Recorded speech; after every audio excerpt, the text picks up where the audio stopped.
राधे राधे सभी को। आज हम शबरी माता की कथा लेकर के आए हैं। त्रेता युग का समय है। वर्णाश्रम धर्म की पूर्ण प्रतिष्ठा है।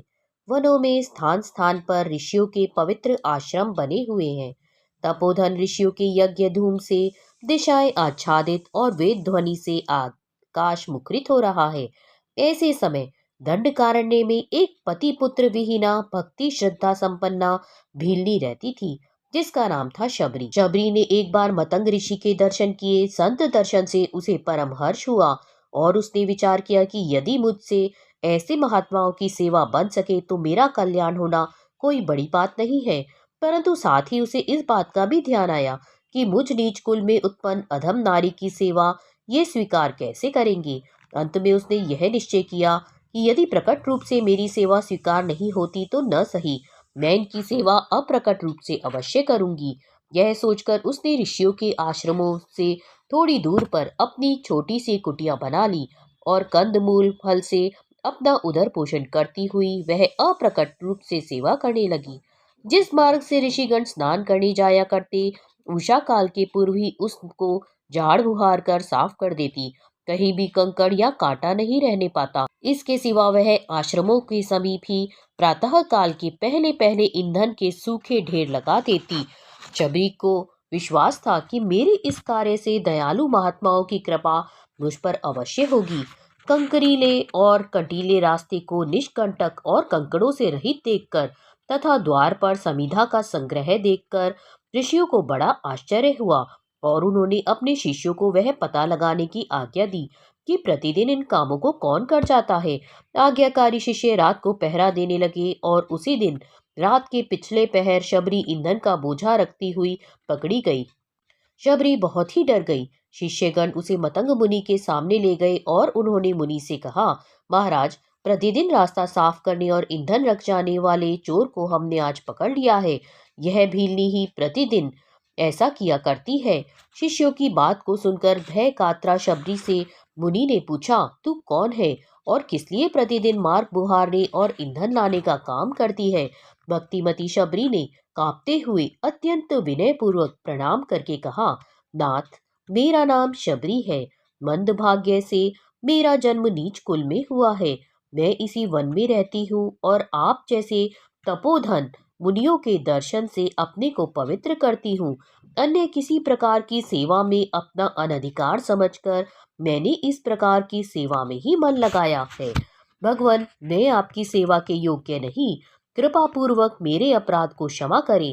शबरी के इन दीन और यथार्थ वचनों को सुनकर मुनि मतंग ने दया परवश हो अपने शिष्यों से कहा, यह बड़ी भाग्यवती है।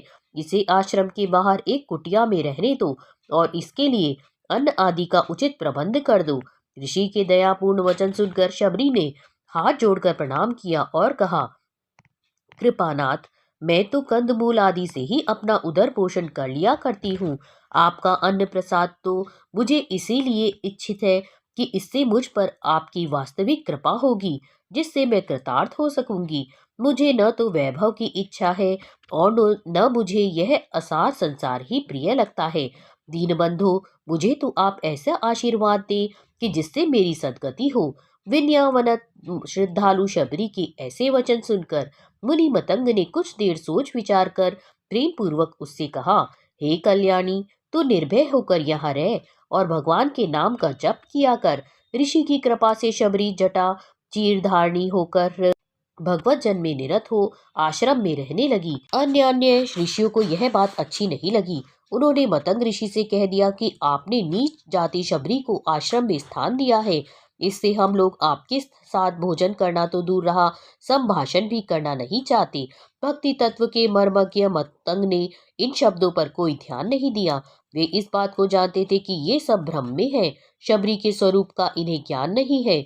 शबरी केवल नीच जाति की साधारण स्त्री नहीं है, वह एक भगवत भक्ति परायण उच्च आत्मा है। ऐसा कौन बुद्धिमान है जो हीन वर्ण में उत्पन्न भगवत परायण भक्त का आदर न करता हो। जिस शबरी के हृदय में राम का रमण होने लगा था, उससे ऋषि मतंग कैसे घृणा कर सकते थे।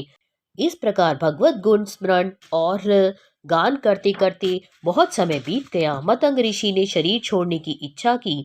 यह जानकर शिष्यों को बड़ा दुख हुआ। शबरी अत्यंत कलेश के कारण क्रंदन करने लगी। गुरुदेव का परम धाम में पधारना उसके लिए असहनीय हो गया। वह बोली, नाथ आप अकेले ही न जाएं, यह किंकरी भी आपके साथ जाने को तैयार है। विषण वंदना कृतांजलि दीना शबरी को सम्मुख देखकर मतंग ऋषि ने कहा, हे सुव्रते, तू यह विषाद छोड़ दे। भगवान श्री रामचंद्र इस समय चित्रकूट में हैं। वे यहाँ अवश्य पधारेंगे। उन्हें तू इन्हीं चर्म चक्षुओं से प्रत्यक्ष कर सकेगी। वे साक्षात नारायण हैं। उनके दर्शन से तेरा कल्याण हो जाएगा। भक्तवत्सल भगवान जब तेरे आश्रम में पधारे तब उनका भली भांति आतिथ्य कर अपने जीवन को सफल करना। तब तक तू श्री राम नाम का जप करती हुई यही निवास कर। शबरी को इस प्रकार आश्वासन देकर मुनि दिव्य लोक को चले गए। इधर शबरी ने श्री राम नाम में ऐसा मन लगाया कि उसे दूसरी किसी बात का ध्यान ही नहीं रहा। शबरी कंद मूल फलों पर अपना जीवन निर्वाह करती हुई भगवान श्री राम के शुभागमन की प्रतीक्षा करने लगी। ज्यों ज्यों दिन बीतते हैं त्यों त्यों ही शबरी को राम दर्शन लालसा प्रबल होती जाती है। जरा सा शब्द सुनते ही वह दौड़कर बाहर जाती है और बड़ी आतुरता के साथ प्रत्येक वृक्ष, लता, पत्र, पुष्प और फलों से तथा पशु पक्षियों से पूछती है कि अब श्री राम कितनी दूर है, यहाँ कब पहुंचेंगे। प्रातः काल कहती है कि भगवान आज संध्या को आएंगे। सायंकाल फिर कहती है कल सवेरे तो अवश्य पधारेंगे। कभी घर के बाहर आती है, कभी बाहर जाती है। कहीं मेरे राम के पैरों में चोट न लग जाए, इसी चिंता से बारंबार रास्ता साफ करती और कांटे कंकड़ों को बुहारती है। घर को नित्य गोबर गोमूत्र से लीप पोत ठीक कर लेती है। नित नई मिट्टी गोबर की चौकी बनाती है। कभी चमक कर उठती है, कभी बाहर जाती है और सोचती है भगवान बाहर आ ही गए होंगे। वन में जो फल सबसे अधिक सुस्वादु और मीठा लगता है वही अपने राम के लिए बड़े चाव से रख छोड़ती है। इस प्रकार शबरी उन राजीव लोचन राम के शुभ दर्शन की उत्कंठा से राम आगमन आकांक्षा पागल सी हो गई है। सूखे पत्ते वृक्षों से झड़कर नीचे गिरते हैं तो उनके शब्द को शबरी अपने प्रिय राम के पैरों की आहट समझकर दौड़ती है। इस तरह आठों प्रहर उसका चित्त श्री राम में रमा रहने लगा, परंतु राम नहीं आए।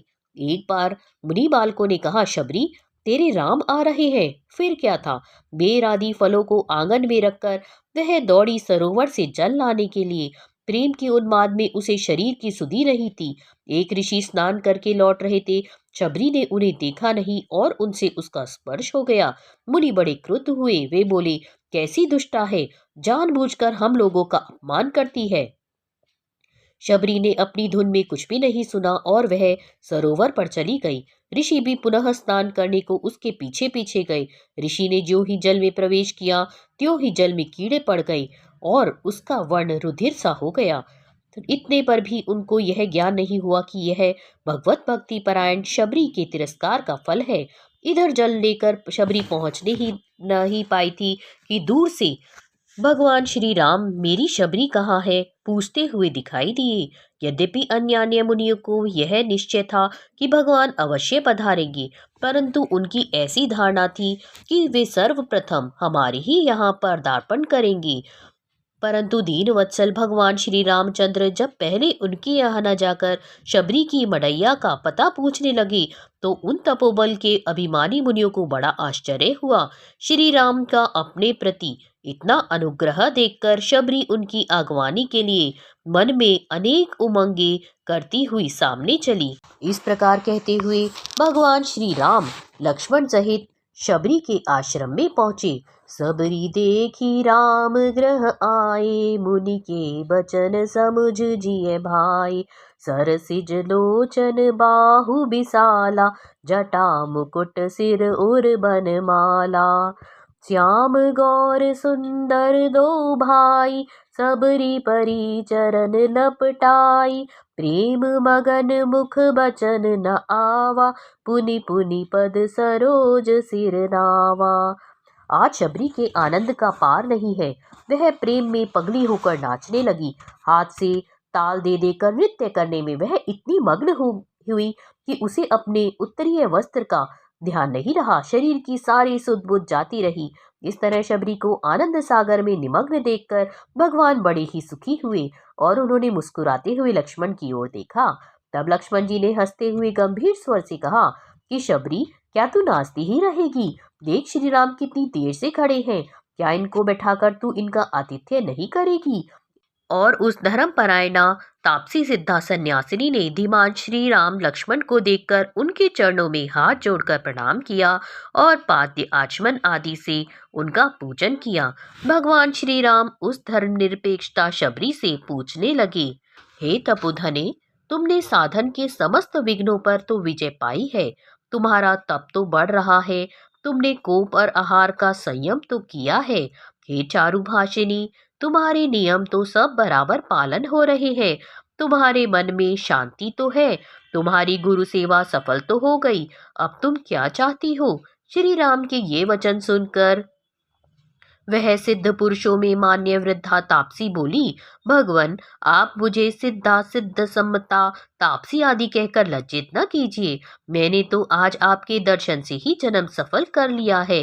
हे भगवन, आज आपके दर्शन से मेरे सभी तप सिद्ध हो गए हैं, मेरा जन्म सफल हो गया है, आज मेरी गुरुओं की पूजा सफल हो गई, मेरा तप सफल हो गया है। हे पुरुषोत्तम, आप देवताओं में श्रेष्ठ राम की कृपा से अब मुझे स्वर्गाप वर्ग में कोई संदेह नहीं रहा। शबरी अधिक नहीं बोल सकी, उसका गला प्रेम से रुंध गया। थोड़ी देर चुप रहकर फिर बोली, प्रभु, आपके लिए संग्रह किए हुए कंद मूल फल आदि तो अभी रखे ही हैं। भगवान, मुझ अनाथनी के फलों को ग्रहण कर मेरा मनोरथ सफल कीजिए। यूं कहकर शबरी चिरकाल से संग्रह किए हुए फलों को लाकर भगवान को देने लगी और भगवान प्रेम से सने फलों को बार बार सराहना करते हुए उन्हें खाने लगे। पद्म पुराण में भगवान व्यास जी ने कहा है, शबरी वन के पके हुए मूल और फलों को स्वयं चख चख कर परीक्षा कर भगवान को देने लगी। जो अत्यंत मधुर फल होते वही भगवान के निवेदन करती। फलों का आस्वाद लेकर भगवान ने भी शबरी को परम कल्याण पद दे दिया। इस तरह भक्तवत्सल भगवान के परम अनुग्रह से शबरी ने अपनी मनोगत अभिलाषा पूर्ण हुई जानकर परम प्रसन्नता लाभ की। तदंतर वह हाथ जोड़कर बोली, पानी जोरी आगे भई ठाड़ी, प्रभ हुई बिलो की प्रीति अति बाड़ी, केहि विधि स्तुति करऊं तुम्हारी, अधम जाति में जड़मति भारी, अधम ते अधम अधम अति नारी, तिन मह में मति मंद अगारी। आर्त त्राण परायण पतित पावन भक्त वत्सल श्री राम ने उत्तर में कहा, कह रघुपति सुनु भामिनी माता, मानऊ एक भक्ति करनाता, जाति पाति कुल धर्म बढ़ाई, धन बल परिजन गुण चतुराई, भक्तिहीन नर सोई कैसा, बिनु जल बारिद देखिय जैसा। हे भामिनी, तुम मेरी बात सुनो। मैं एकमात्र भक्ति का नाता मानता हूँ। जो मेरी भक्ति करता है वह मेरा है और मैं उसका हूँ। जाति पाति कुल धर्म बढ़ाई द्रव्य बल कुटुंब गुण चतुराई सब कुछ हो, पर यदि भक्ति न हो तो वह मनुष्य बिना जल के बादलों के समान शोभाहीन है और व्यर्थ है। धन्य है, वास्तव में ही भक्ति ही भगवान को प्रिय है। भक्ति प्रियो माधवः। इसी से भगवान श्री राम कहते हैं, पुरुषत्व स्त्रीत्व का भेद या जाति नाम और आश्रम आदि मेरे भजन में कारण नहीं है, केवल भक्ति ही एक कारण है। जो मेरी भक्ति से विमुख है, यज्ञ दान तप और वेदाध्ययन करके भी वे मुझे नहीं देख सकते। यही घोषणा भगवान ने गीता जी में की है। इसके बाद भगवान ने शबरी को नवदा भक्ति का स्वरूप बतलाया।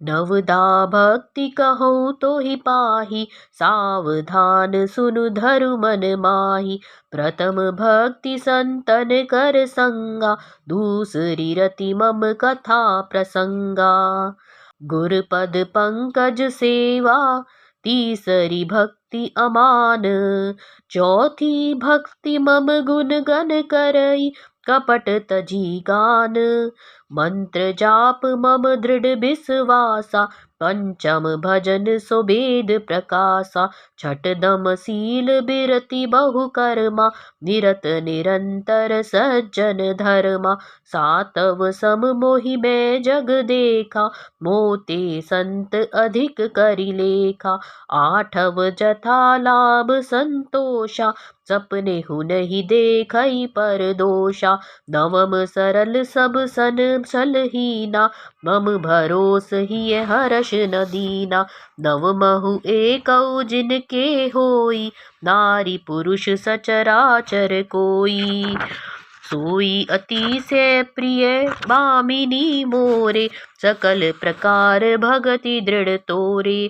इस प्रकार भक्ति का वर्णन करने के बाद भगवान शबरी को अपना परम पद प्रदान करते हैं। उसी समय दंडकारण्यवासी अनेक ऋषि मुनि शबरी जी के आश्रम में आ गए। मर्यादा पुरुषोत्तम भगवान श्री राम और लक्ष्मण ने खड़े होकर मुनियों का स्वागत किया और उनसे कुशल प्रश्न किया। सबने उत्तर में यही कहा, हे रघुश्रेष्ठ, आपके दर्शन से हम सब निर्भय हो गए हैं। प्रभु, हम बड़े अपराधी हैं। इस परम भक्तिमती शबरी के कारण हमने मतंग जैसे महानुभाव का तिरस्कार किया। योगी राजों के लिए भी जो परम दुर्लभ है, ऐसे आप साक्षात नारायण जिसके घर पर पधारे, वह भक्तिमती शबरी सर्वथा धन्य है। हमने बड़ी भूल की। इस प्रकार सब ऋषि मुनि पश्चाताप करते हुए भगवान से विनय करने लगे। आज दंडकारण्यवासी ज्ञान अभिमानियों की आंखें खुली, जब व्रज की ब्राह्मण वनिताओं ने अपने पतिदेवों की आज्ञा का उल्लंघन कर साक्षात यज्ञ पुरुष श्री कृष्ण की सेवा में पहुंचकर अनन्य भक्ति का परिचय दिया था। तब ब्राह्मणों ने एक बार तो बहुत बुरा माना, परंतु अंत में जब उन्हें बोध हुआ, तब उन्होंने भी बड़े पश्चाताप के साथ इसी प्रकार अपने को धिक्कार देते हुए कहा था, हमारे 3 जन्मों को एक गर्भ से, दूसरे उपनयन से और तीसरे यज्ञ दीक्षा से विद्या को, ब्रह्मचर्य व्रत को, बहुत जानने को, उत्तम कुल को, यज्ञ आदि क्रियाओं में चतुर होने को बार बार धिक्कार है, क्योंकि हम श्री हरि के विमुख हैं। निसंदेह भगवान की माया बड़े बड़े योगियों को मोहित कर देती है। अहो, हम लोगों के गुरु ब्राह्मण कहलाते हैं, परंतु अपने ही सच्चे स्वार्थ से चूक गए। अस्तु, ऋषि मुनियों को पश्चाताप करते देखकर श्री लक्ष्मण जी ने उनसे कहा, महर्षिगण, आप लोगों को धन्य है। आप बड़े ही तव व्रतपरायण है। आप सांसारिक विषय जन्य सुखों को त्याग कर निष्प्रह होकर वन में निवास करते हैं। आप लोगों की ही प्रभाव से यह सचराचर जगत धर्म को धारण कर रहा है। इस प्रकार के वाक्यों से ऋषियों को कुछ संतोष हुआ। इतने में एक ऋषि ने कहा, हे शरणागत वत्सल, यहाँ के सुंदर सरोवर के जल में कीड़े क्यों पड़ रहे हैं तथा वह रुधिर सा क्यों हो गया है?